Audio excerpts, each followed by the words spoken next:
Chodili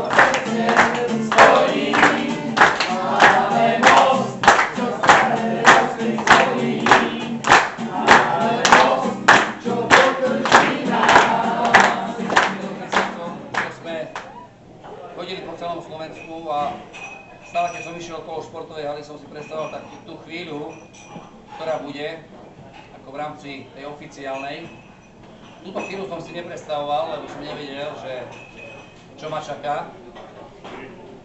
Ale jednu vec viem, že keby čokoľvek sa udialo, za pol hodinu, hodinu, dve, tri, môžem len skonštatovať to, že pri tejto kampani som sa vrátil naspäť, obrazne povedané do mladíckych čias, a vrátil som sa do situácií, kde ľudí, ktorých som 10, 20, 30 rokov nevidel, som ich videl u mňa v kampani, a ktorí si podávali ruky a boli radi z toho a boli vytešení z toho, že mali možnosť v tejto podobe cez kampaň sa stretnúť a že boli radi, že sa vidia.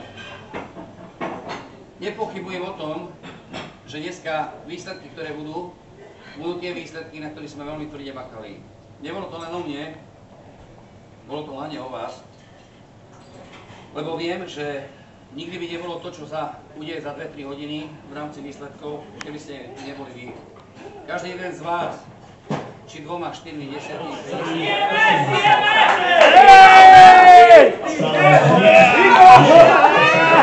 50.